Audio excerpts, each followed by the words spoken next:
It was a rare sight on Thursday morning when a Trump administration official stood behind a podium and took questions from reporters.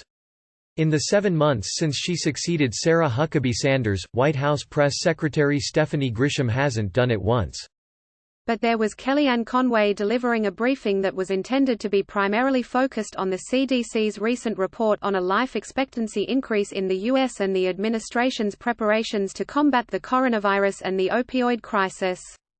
After dubiously giving the President and First Lady Melania Trump credit for extending the average lifespan of Americans, Conway started to get testy when PBS NewsHour host Yamiche Alcindor asked her to comment on former White House Chief of Staff John Kelly saying he believes claims by former National Security Advisor John Bolton that President Donald Trump personally directed his quid pro quo with Ukraine. "Well, I respect General Kelly enormously and like him personally," Conway replied. "I don't know what he was referring to, so I can't answer." She explained that because she has not personally seen a copy of Bolton's unpublished manuscript, she could not verify that he made those allegations against Trump in his new book. The two women continued to spar for several more minutes, with Conway asking, "Are you talking about a leak of an unpublished manuscript reported by the New York Times? Because I don't know that to be true and neither do you." "You want me to answer a hypothetical wrapped up in a conundrum," Conway added, saying she doesn't make anything of Kelly's belief in Bolton. She then proceeded to attack Alcindor's other employer NBC News for prematurely reporting Kelly's departure from the White House. "I am not going to comment, particularly from the podium in the press briefing room, on a leaked, unpublished manuscript that I haven't seen," Conway said. "I hope it doesn't include classified information. And I know there's always this rush to imbue credibility on whomever you think is against the president at that moment," she continued before seeming to equate Bolton with figures like Michael Cohen, Michael Avenatti, and Lev Parnas, all three charged with federal crimes. When another reporter followed up by asking why the White House is dragging its feet on reviewing the chapter in Bolton's book on Ukraine, Conway said, "It has nothing to do with me," before deflecting the question by listing off unrelated accomplishment by the administration and boasting about Trump's approval ratings. "The idea that we should stop what we're doing to review somebody's book strikes me as not a big priority, in my view, for the president," Conway said.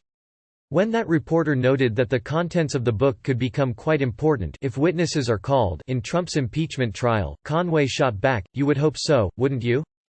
"I'm always happy to answer all of your questions, as you full well know," Conway added. "But I gotta stick to reality, not hypotheticals. And frankly, wishful thinking."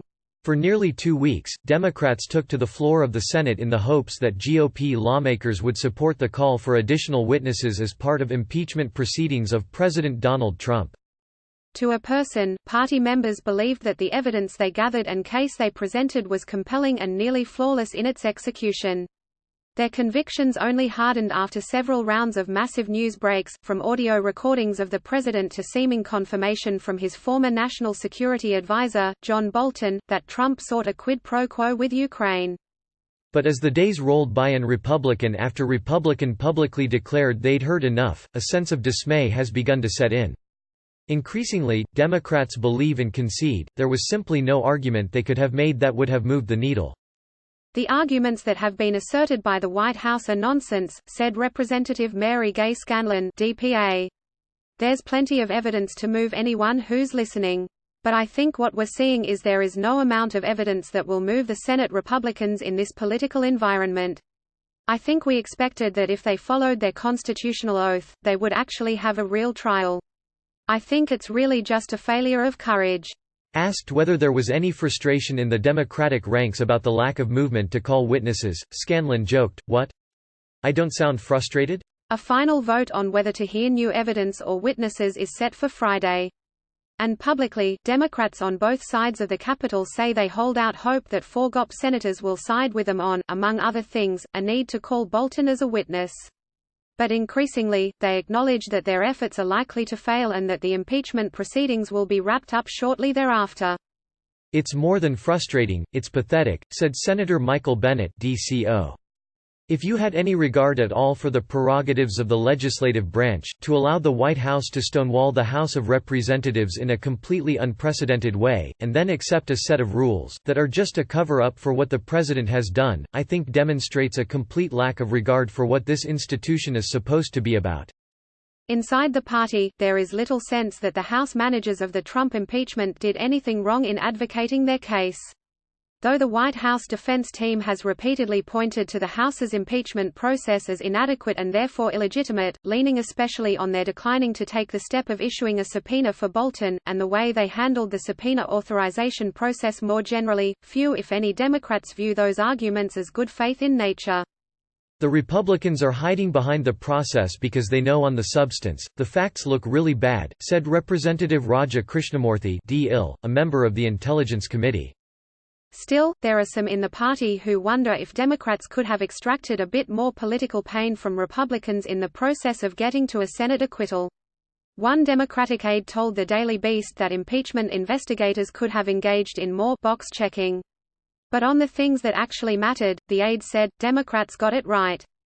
For example, on the White House's procedural arguments that Democrats' subpoenas were illegitimate, the aide asked, is there a single voter, Senate or American, who that moves? Max Bergman, a senior fellow at the Center for American Progress and one of the think tank's sharpest advocates for impeachment, argued that if House managers made a misstep, it was in sticking too closely to the constitutional framing of the charges, abuse of power, and not the visceral ones, bribery. You needed to call this a crime. Calling it a crime was essential. And I think they've done it in the course of the hearing. But from a messaging perspective they should have said the president committed crimes, said Bergman. For the country a trial is about crimes, and I just think that was an important message that didn't quite break through. Still, Bergman said, House managers delivered a masterful performance over the course of the past week that convincingly made the case against Trump. Ultimately, he and others argued that the White House would have picked apart their impeachment process no matter how it was prosecuted. Whatever the House would have done, it would not have been adequate, said Senator Ben Cardin (DMD). It was clear that President Trump had given instructions for no cooperation and the lawyers found out ways to accommodate that. Left to assess the likelihood that no witnesses would be called, some Democrats have tried to find some silver linings. While the impeachment trial may have not moved Senate Republicans, it had offered the public additional clarity about where those lawmakers stood on matters such as foreign election interference and deference to the president. It also, they argued, had not proved to be the catastrophic political misstep that many Democratic prognosticators had initially feared. If anything, some felt that it would prove electorally beneficial. I just think for some of the senators, there will never be enough, said Representative Eric Swalwell (DCA). They truly would acquit him for shooting someone on Fifth Avenue. It's just, they believe this person who can do no wrong.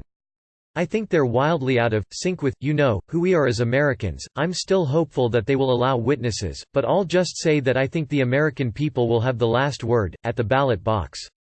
And yet, even if Democrats did stand to benefit from Republican lawmakers aligning themselves so closely with Trump, it was not, they conceded, without a cost. There was fear that the institutional prerogatives of Congress had been damaged by the willingness of GOP lawmakers to not demand more witnesses and documents from the White House. We expected that new additional evidence would come forward, said Representative David Cicilline (DRI), and what normally happens is you present that evidence at the trial.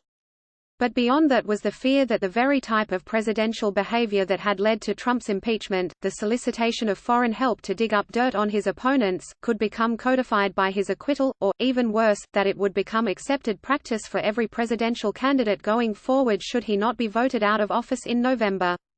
At that point, said Bergman, it is a disaster.